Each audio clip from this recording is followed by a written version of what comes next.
attention sur les indices US, on arrive sur des zones très importantes à court terme, c'est-à-dire qu'on pourrait avoir notre top de la semaine et retracer au moins à court terme dans ces prochains jours. Donc on fera le point sur le SP500, le Nasdaq, le DAX et le CAC 40. Avant cela, n'oubliez pas notre accompagnement, notre site internet idena-bourse.com. Donc vous avez tout le détail en description de cette vidéo. Donc vous pouvez avoir accès à tout ces services, donc encore une fois gratuitement si vous souscrivez à l'offre avec notre partenaire Vantage, où il suffit d'ouvrir un compte chez notre partenaire, donc Vantage, vous faites votre dépôt, c'est votre compte, c'est totalement sans engagement et totalement gratuit, c'est tout simplement l'affiliation qui finance le nombre d'abonnements offerts entre 6 mois et 2 mois offerts. Également vous avez l'offre classique sans engagement, tout est sans engagement bien sûr, vous avez également notre Discord de la chaîne, n'hésitez pas à nous rejoindre et n'oubliez pas également de liker et commenter et vous abonner, ça soutient énormément la chaîne.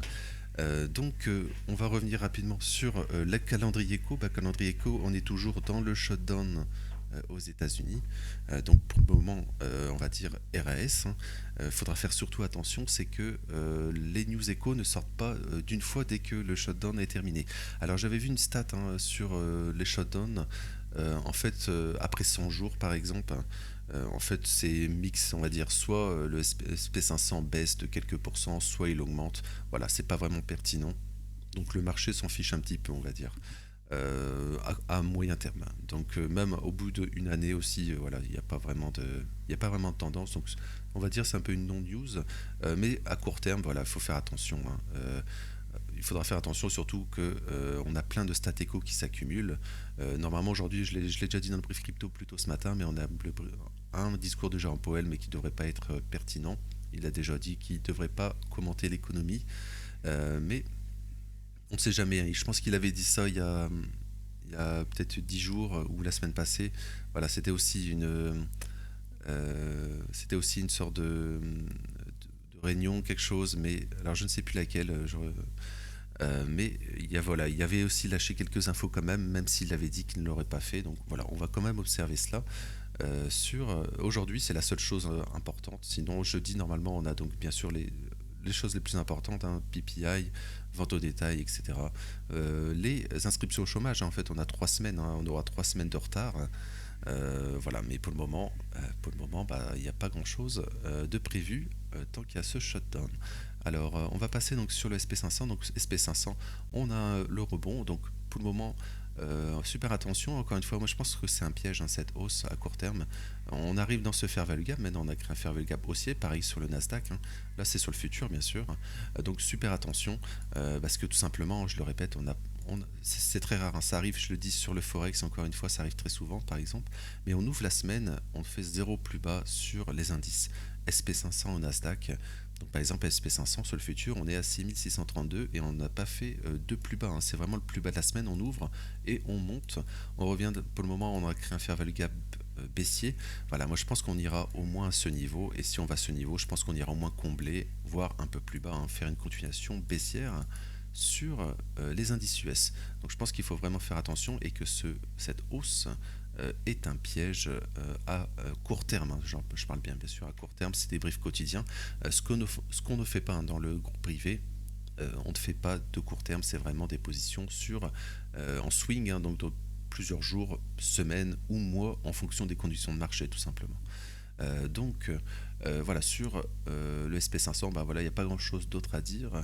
En fait, il faut vraiment passer cette zone, mais bon, c'est pas pertinent, je veux dire, de dire cela, parce que si cette zone est passée, il n'y a aucun intérêt à acheter à ce niveau, je veux dire.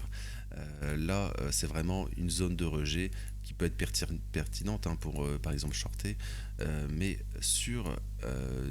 voilà, sur du swing ou autre, acheter à ces niveaux, c'est un peu stupide, il faut le dire. On est vraiment sur un top et on pourrait très bien donc faire un sommet descendant et la continuation baissière. Là, on a une vraie structure, donc il faut faire super attention. Voilà, parce que si on peut dire ici que si on passe ce niveau, on va faire un nouvel TH, bien sûr, on va faire un nouvel TH parce qu'on sera à combien à 0,5% de la TH finalement, si on regarde ici. Voilà, on sera à 1% d'ATH, voilà, il y aurait 1% à prendre si on passe cette zone. Mais bon, voilà, c'est pas super pertinent. Ici, voilà, tant que cette zone, on travaille cette zone actuellement, tant qu'elle est maintenue, on pourrait donc avoir une continuation baissière et au moins prendre donc le prix d'ouverture ici sur le SP500. Et je passe sur le Nasdaq, mais c'est exactement la même chose. Voilà, on a également ici le prix d'ouverture à 24 542, qui est également le plus bas de la semaine. Voilà, donc je pense qu'on retournera au moins ce niveau et on fait également exactement la même chose, Fair Value Gap. On revient dedans ce matin, donc super attention aujourd'hui à la continuation baissière sur les indices. Sur les indices US. Je vais rapidement ici, voilà. En fait, on verra peut-être ce matin finalement, il faudra peut-être attendre l'ouverture US justement. Peut-être qu'on va stagner, peut-être aujourd'hui dans la journée. Et tout simplement, on va attendre peut-être l'ouverture US pour prendre au moins le plus haut de hier. Là, c'est l'indice qui est clôturé, bien sûr, qui va ouvrir cet après-midi. Mais donc c'est le point d'intérêt d'aujourd'hui finalement.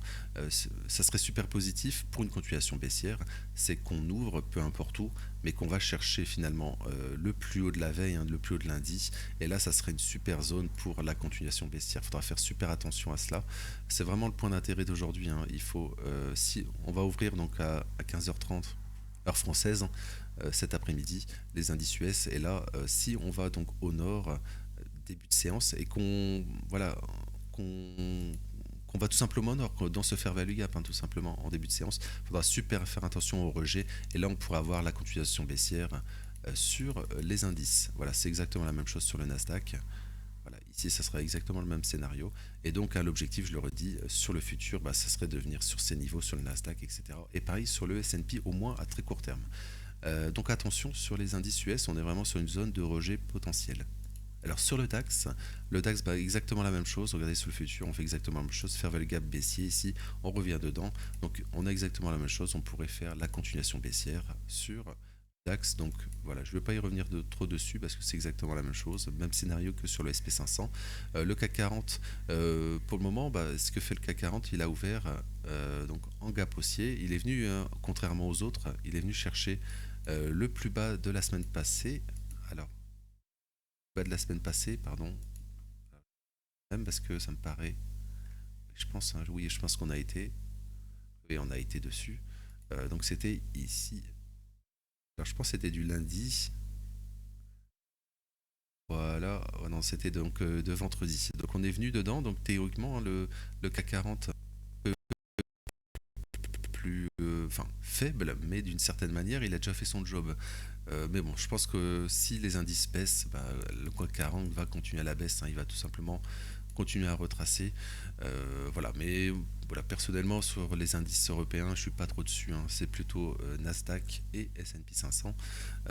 Voilà, mais je le mets quand même dans notre brief quotidien, si ça peut intéresser quelqu'un. Et si vous souhaitez, par exemple, remplacer on n'est pas beaucoup encore sur la chaîne, donc n'hésitez pas à suggérer des choses. C'est totalement possible. Également sur notre Discord, le Discord est totalement ouvert.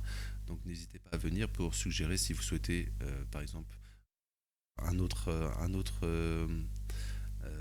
indice à analyser ou ce genre de choses. Voilà, il y a plein de. N'hésitez pas à suggérer des choses, je suis totalement ouvert à cela.